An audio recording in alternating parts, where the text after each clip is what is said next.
నమస్కారం. ఈరోజు మనం ఒక చాలా ముఖ్యమైన విషయం గురించి మాట్లాడుకుందాం. మన కమ్యూనిటీలు, మన సంస్థలు, మన గవర్నమెంట్ స్కూల్స్కి ఎలా అండగా నిలబడొచ్చు అనే దానిపై ఒక కొత్త ఫ్రేమ్వర్క్ వచ్చింది. అందులో మొత్తం 11 మార్గాలున్నాయి. అసలవేంటి, వాటిని మనం ఎలా అర్థం చేసుకోవాలి? పదండి వివరంగా చూద్దాం. ఓకే, ఇక్కడ కనిపిస్తోంది కదా, ఇదే ఆ అఫీషియల్ డాక్యుమెంట్. మనం మాట్లాడబోయేదంతా దీని ఆధారంగానే. అయితే మన పనేంటంటే దీంట్లో ఉన్న పాయింట్లను జస్ట్ చదవటం కాదు, ప్రతి పాయింట్ వెనుక ఉన్న అసలు ఉద్దేశమేంటి, దాన్ని నిజంగా ఎలా ఉపయోగించుకోవచ్చు అని లోతుగా చూద్దాం. అప్పుడే కదా ఎక్కడ సాయం చేస్తే ఎక్కువ ప్రభావం ఉంటుందో మనకు తెలుస్తుంది. ఈ 11 పాయింట్లని సింపుల్గా అర్థం చేసుకోవటానికి వాటిని ఒక 3 ముఖ్యమైన భాగాలుగా విభజించారు.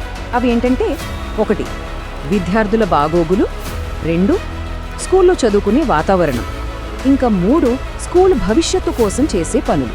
సో మన ప్రయాణం ఎలా ఉండబోతోందంటే, ఫస్ట్ మనం స్టూడెంట్ మీద ఫోకస్ చేద్దాం. వాళ్ళకేం కావాలి, ఆ తర్వాత స్కూల్ని అంటే ఆ బిల్డింగ్ని, అక్కడ వాతావరణాన్ని ఎలా బాగు చేయొచ్చో చూద్దాం. ఫైనల్గా లాంగ్ టర్మ్లో స్కూల్కి ఉపయోగపడే విషయాల గురించి మాట్లాడుకుందాం. రైట్, ఇక మనం మొదటి విభాగానికి వచ్చేద్దాం. అదేంటంటే విద్యార్థుల బాగోగులు, అంటే వాళ్ళ ఆరోగ్యం, మానసిక స్థితి, ఇవన్నీ. ఎందుకంటే ఓ స్టూడెంట్ హెల్దీగా, హ్యాపీగా ఉంటేనే కదా వాళ్ళ కాన్సంట్రేషన్ అంతా చదువు మీద పెట్టగలుగుతారు. Simple logic. ఇక్కడ చాలా ఇంట్రెస్టింగ్ పాయింట్ ఉంది. స్పాన్సర్షిప్ అంటే కేవలం పుస్తకాలు, డబ్బులివ్వడమే కాదు. స్టూడెంట్స్ కెరియర్ గురించి సరైన దారి చూపించడానికి, వాళ్లలో ఉన్న టాలెంట్ని గుర్తించడానికి కౌన్సిలర్లను ఏర్పాటు చేయడం, అలాగే వాళ్ల మెంటల్ హెల్త్ కోసం కూడా సపోర్ట్ ఇవ్వడం. అన్నింటికన్నా ముఖ్యమైన విషయం ఏంటో తెలుసా? ఈ ప్రాసెస్లో స్టూడెంట్ ప్రైవసీకి, సేఫ్టీకి చాలా ఇంపార్టెన్స్ ఇవ్వాలి అని ఈ గైడ్లైన్స్లో చాలా స్పష్టంగా చెప్పారు. మానసిక ఆరోగ్యం సరే, మరి శారీరక ఆరోగ్యం సంగతి ఏంటి? అది కూడా అంతే ముఖ్యం కదా. అందుకే స్కూల్స్లో రెగ్యులర్గా మెడికల్ క్యాంపులు పెట్టించడం. దీనివల్ల పిల్లల్లో పోషకాహార లోపం ఏమైనా ఉందా, కంటి చూపు, పంటి సమస్యలు ఏమైనా ఉన్నాయా అనేది ముందే తెలుసుకోవచ్చు. ఈ ఫ్రేమ్వర్క్లో ఈ పాయింట్ చాలా ప్రత్యేకమైనది. చూడండి, కౌమార బాలికలకు సలహాలు ఇవ్వడానికి మహిళా వైద్యులను, గైనకాలజిస్టులను ఆహ్వానించి ప్రత్యేక శిబిరాలు నిర్వహించవచ్చు. ఇది ఎంత ఆలోచించి పెట్టిన పాయింటో కదా. జనరల్ హెల్త్ చెకప్స్ ఒకెత్తైతే, పెరుగుతున్న ఆడపిల్లల ప్రత్యేక అవసరాలను అర్థం చేసుకుని వాళ్లు ఫ్రీగా మాట్లాడుకునేలా ఒక వాతావరణం క్రియేట్ చేయడం ఇంకో ఎత్తు. ఇది నిజంగా చాలా మంచి ఆలోచన. స్పాన్సర్షిప్ అంటే కేవలం క్లాస్ రూమ్కే పరిమితం కానక్కర్లేదు. పిల్లల్ని స్పోర్ట్స్, కల్చరల్ ఈవెంట్స్కి పంపించడం దగ్గర నుంచి వాళ్లకు కావలసిన కోచ్లు, ఎక్విప్మెంట్ ఇవ్వడం వరకు చాలా చేయొచ్చు. ఇంకా ఆడపిల్లల సేఫ్టీ కోసం సెల్ఫ్ డిఫెన్స్ ట్రైనింగ్ కూడా ఇప్పించవచ్చు. అయితే ఇక్కడ ఒక కండిషన్ ఉంది, చాలా ముఖ్యమైనది. పిల్లల్ని ఎక్కడికి తీసుకెళ్లినా వాళ్లతో పాటు స్కూల్కి చెందిన ఒక పర్మనెంట్ టీచర్ ఖచ్చితంగా ఉండాలి. Safety first. ఓకే, ఇప్పటి వరకు స్టూడెంట్ గురించి చూసాం.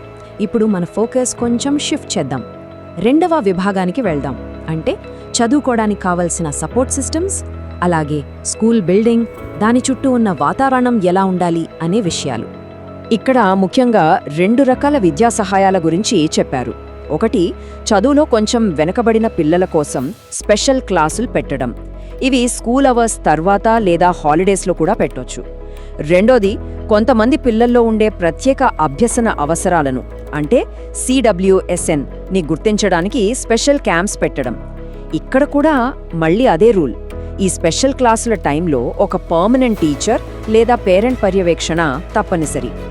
సో దీన్ని మనం ఒక టేబుల్ రూపంలో చూస్తే ఇంకా క్లియర్గా అర్థమవుతుంది. ఒకవైపు స్పెషల్ రెమిడియల్ క్లాసులు, అంటే ఎక్స్ట్రా కోచింగ్ అన్నమాట. మరోవైపు CWSN ఐడెంటిఫికేషన్ క్యాంప్స్, అంటే పిల్లల్లో ఏవైనా లెర్నింగ్ డిఫికల్టీస్ ఉన్నాయేమో ఎక్స్పర్ట్స్తో చెక్ చేయించడం. ఈ 2 కూడా స్టూడెంట్స్కి డైరెక్ట్గా హెల్ప్ అయ్యేవే. ఇప్పుడు స్కూల్ బిల్డింగ్, దాని క్లీన్లీనెస్ విషయానికి వద్దాం. దీన్ని ఇంప్రూవ్ చేయడానికి 2 ఆప్షన్లు ఉన్నాయి. 1, క్లీనింగ్కి కావాల్సిన సామాన్లు ఇవ్వడం, అంటే cleaners, vacuum cleaners, gardening tools లాంటివి. 2వ ఆప్షన్ ఏంటంటే ఏకంగా హౌస్ కీపింగ్ పని చేయడానికి మనుషుల్నే స్పాన్సర్ చేయడం. సో వస్తువులు ఇవ్వచ్చు లేదా మనుషుల్ని ఇవ్వచ్చు, 2 ముఖ్యమే.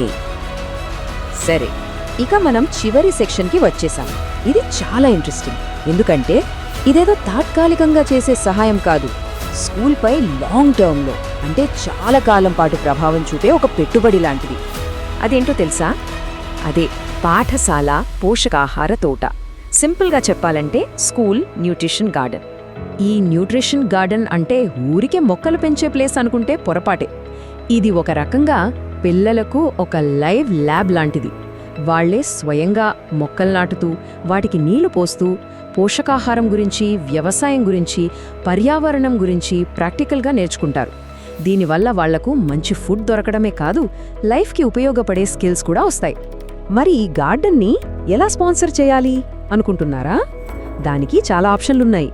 చూడండి, చిన్న చిన్న పనిముట్లు, విత్తనాలు, ఎరువుల దగ్గర నుంచి డ్రిప్ ఇరిగేషన్ కిట్స్, పంప్ మోటార్ల వరకు ఏదైనా స్పాన్సర్ చేయొచ్చు. మనమిచ్చే చిన్న సాయం కూడా ఆ తోటని పచ్చగా మార్చడానికి ఉపయోగపడుతుంది. అంతిమంగా మనం చూస్తే స్కూల్కి సపోర్ట్ చేయడంలో 3 ముఖ్యమైన అంశాలున్నాయి. మొదటిది స్టూడెంట్స్ బాగోగులు చూడటం, వాళ్ళ మానసిక, శారీరక ఆరోగ్యం. రెండోది చదువుకోవడానికి మంచి వాతావరణం కల్పించడం, అటు అకాడమిక్ పరంగా, ఇటు స్కూల్ క్యాంపస్ పరంగా. ఇక మూడోది న్యూట్రిషన్ గార్డెన్ లాంటి వాటిలో ఇన్వెస్ట్ చేయడం ద్వారా స్కూల్కి ఒక స్థిరమైన భవిష్యత్తుని ఇవ్వడం.